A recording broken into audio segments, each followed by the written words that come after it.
Assalamualaikum warahmatullahi wabarakatuh. Perkenalkan, nama saya Armila Andriani, NIM 19026016 dengan mata kuliah Preservasi dan Konservasi, Prodi Informasi Perpustakaan dan Kearsipan dari Universitas Negeri Padang. Jadi, video kali ini di materi yang ketiga untuk UTS, saya akan membahas tentang fumigasi. Pertama, saya akan menjelaskan apa sih itu fumigasi.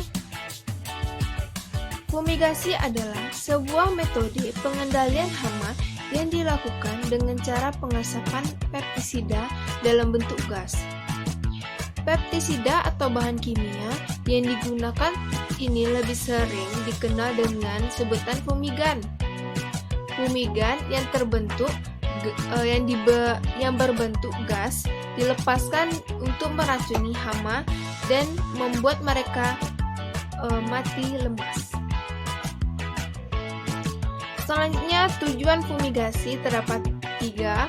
Yang pertama, untuk mengetahui bagaimana cara mencegah dan memelihara agar bahan pustaka yang disebabkan oleh hama akan tahan lama sehingga bisa dimanfaatkan oleh pemustaka. Yang kedua, menyelamatkan nilai informasi dokumen. Yang ketiga, menyelamatkan fisik dokumen. Selanjutnya, di sini ada manfaat fumigasi terdapat 5. Yang pertama, buku-buku yang ada di perpustakaan tidak terkena serangga hama seperti tikus, kutu buku, atau ikan perak kecoa, sehingga buku yang dilayangkan benar-benar dalam keadaan utuh. Yang kedua, sebagai tanggung jawab pemustaka menyelamatkan nilai informasi dan dokumen fisik bahan pustaka. Yang ketiga, lemari atau rak yang digunakan untuk menyimpan buku utuh dan kuat karena tidak terserang oleh rayap. Yang keempat, memenuhi peraturan dan standar pengolahan perpustakaan. Yang kelima, sebagai bukti dalam pengisian borang akreditasi perpustakaan. Selanjutnya terdapat contoh bahan kimia. Yang ada dalam bahan kimia yang bisa dimanfaatkan dalam proses pembasmian hama melalui teknik pengasapan ini, diantaranya ada 10. Dari sekian banyak pilihan di atas ini, cukup populer adalah bromida, fosfids, chlorspins, formaldehida, idofrom, dan fulvuride.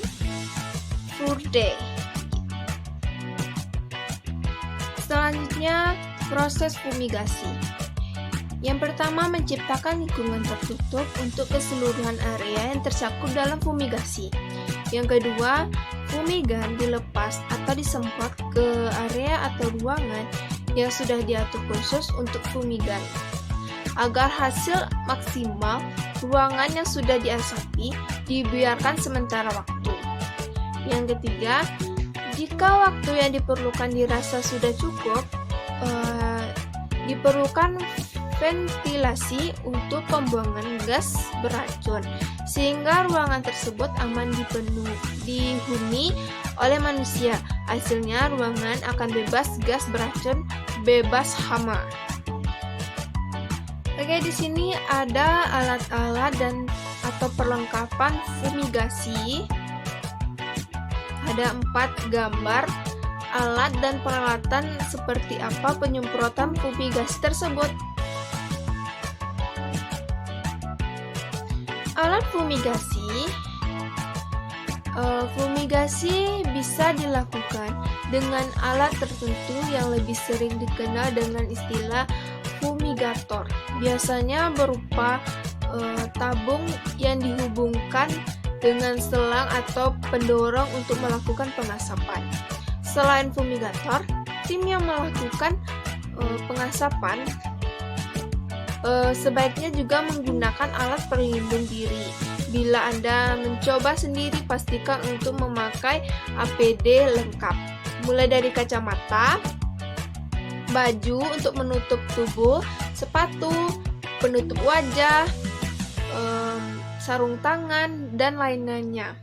Hal ini harus dipakai bahkan saat masih menyiapkan bahannya untuk menghindari hal-hal yang tidak diinginkan. Yang perlu diperhatikan keamanannya.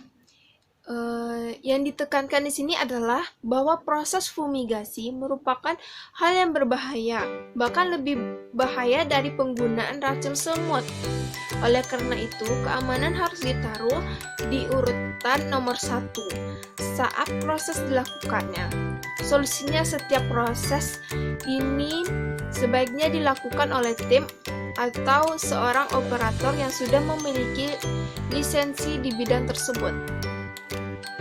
Kepemilikan sertifikat resmi bisa mengurangi dampak buruk dan tingkat bahaya yang dapat ditimbulkan oleh metode ini. Sebab bagaimanapun, bahan kimia yang dipakai sebagai bahan besar merupakan senyawa yang berbahaya bagi kehidupan, termasuk manusia. Bila tidak digunakan secara bijak dan teratur, maka bisa menyebabkan hal yang negatif. Salah satu cara menjaga keselamatan dan keamanan setelah melakukan metode ini adalah dengan memastikan ventilasi berfungsi dengan baik. Inilah yang sangat terpenting yang dilakukan untuk mengatasi pastikan residu zat kimia yang mungkin tertinggal dalam ruangan dan bisa membahayakan penghuninya dalam pustaka tersebut atau di ruangan apapun itu. Sampai di sini dulu materi ketiga untuk UTS yang saya sampaikan tentang fumigasi. Maaf bila terjadi kesalahan ucapan. Terima kasih. Assalamualaikum warahmatullahi wabarakatuh.